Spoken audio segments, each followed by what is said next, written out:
வால்மணி செம்மணி திராமணி கருமணி மாயமணி மகாமணி பேசுறேம்மா. வேதமணி நாதமணி பூதமணி மந்தமணி பேசுறேன். பெண்ணா பொறுத்து நீங்க எந்த சுகத்தை அந்த பையில மன நொந்து வந்திருக்கீங்க. கையில பணம் தங்கல, வாங்கின கண்ண குடும்பம் இல்ல, வட்டி கட்டம் இல்ல, நகைநட கூட்டம் இல்ல, குடும்பத்துல சந்தோஷம் இல்ல, 37 வயசாவது பையனுக்கு கல்யாணம் பண்ண முடியல. பல பொண்ணு பாத்தீங்க, ஒரு பொண்ணோட செட் ஆகல. பையன ஒரு பொண்ணு விரும்பின, அதுவும் காதல் தோல்வி ஆயிடுச்சு. எல்லாரும் பொண்ணு நம்பிக்கை துரோகம் பண்ணுச்சு. அதெல்லாம் நிம்மதி இல்லாம இருக்கான். சொல்லுமா. ஆக முதல்ல குடும்பமே சூன்ய வச்ச மாதிரி கட்டுப்பட்ட மாதிரி இருக்குது. பாக்குற பொண்ணுலாம் கல்யாணம் ஆயிடுச்சு, உங்க பையனுக்கு மட்டும் கல்யாணம் ஆகல. என்னடா பாக்குற அக்கம் பக்கம் சொந்த மத்த பொண்ணுலாம் கல்யாணம் ஆயிடுச்சு, நம்ம பிள்ளைக்கு மட்டும் கல்யாணம் வருத்தப்படுறீங்க. நம்ம உயிரோட சொல்லி ஒரு பிள்ளை கல்யாணம் பண்ண ஆசைப்படுறீங்க. எல்லாத்துக்கும் ஆமா சொல்லுங்கம்மா. ஆமா. ஆக முதல்ல எங்க ஜோசியர் சொல்லி நீங்க பாக்கல. செவ்வாய் தோஷம், நாக தோஷம், காலசப தோஷம், பித்ரு தோஷம், முன்னோர் சாபம், கிரக தோஷம், இது மாதிரி பல தோஷம் உண்டு. அதான் பூர்வஜன்ம கர்ம தோஷம் இருக்குது. ஜாதகத்திலேயும் செவ்வாய் தோஷம், நாக தோஷம், காலசர்ப தோஷம் இருக்குது. அதுவும் நீங்களும் பல கோயில் போயிட்டு வந்தீங்க, பல ஜோசியரை பார்த்துட்டீங்க. இந்த குரு பேச்சில கல்யாணம் ஆயிட்டு சொன்னாங்க, ஆகல. சனி பேச்சில ஆயிட்டு சொன்னாங்க, ஆகல. ராகேது பேச்சு ஆகுன்னு சொன்னாங்க, ஆகல. அவங்க சொல்றதெல்லாம் நீங்க பார்க்காத ஜோசியர் 100 ஜோசியர் பார்த்துருப்பீங்க. ஒரு ஜோசியர் சொன்ன பழிக்கல. பழிச்சுதம்மா? நான் பரம்பரை ஜோசியர். நடராஜர் பத்தினும் பாடலில் பாடி சித்தவழி பரம்பரை ஜோசியர். சிவமகா மந்திரம், நவகிரக மகா மந்திரம், மலையாள மாந்திரி போதினி, கைரேக சாஸ்திரம், விவாக சாஸ்திரம், பிரபஞ்ச உற்பத்தி, நவகண்ட ஆடும் போன்ற மந்திர ஜோதி நூலியத்தை சித்தவழி பரம ஜோசியர்.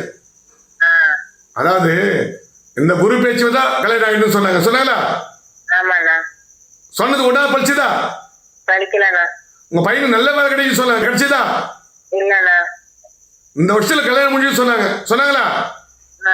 முடியல, முடியாது. அதெல்லாம் ஏட்டு சுரக்காய் கூட்டு போதுவார். அதான் ஜோதிடம் என்பது உன்னுடைய முகத்தை பார்த்து சொல்லணும்.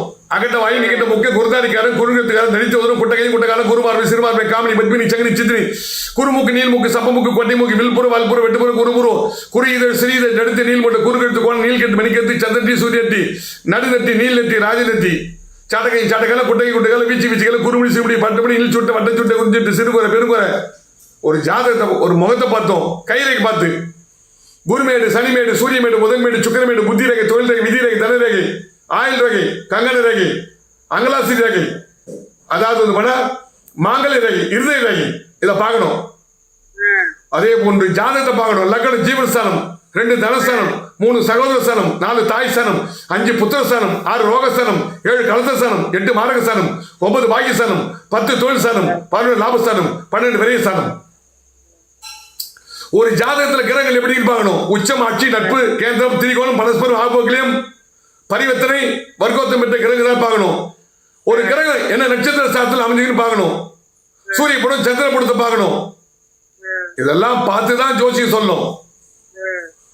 இதெல்லாம் பார்த்து எதிர்காலம் எப்படி அமையும், எப்ப மன வாழ்க்கை அமையும், எப்ப வீடு வாசல் அமையும், எப்ப வேலை வாய்ப்பு அமையும் என்பதை பார்த்து சொல்லதான் ஜோசியம்.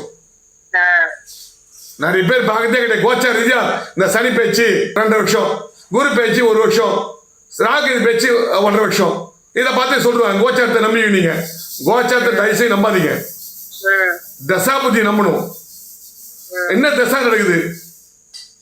அந்த கிரகங்கள் 7ஆம் அதிபதி கலத்தரக்காரர்கள் எங்க இருக்கான்? 7ஆம் அதிபதி எந்த நட்சத்திர சாதத்தை பெற்றிருக்கான்? 3, 6, 8, 12 நட்சத்திர சாதத்தை பெற்றிருக்கானா? 1, 4, 7, 10 கேந்திரம், திரிகோணம் 1, 5, 9 திரிகோணம். இதுல எந்த சுபகிரகம் அமைஞ்சுன்னு பார்க்கணும். இதெல்லாம் பார்த்து சொல்றதுதான் ஜோதிடம். இதெல்லாம் நிறைய பேர்கிட்ட வரும், ஒரு கோச்சார ரீதியா சொல்லுவாங்க. அதெல்லாம் பலன் வராதுமா.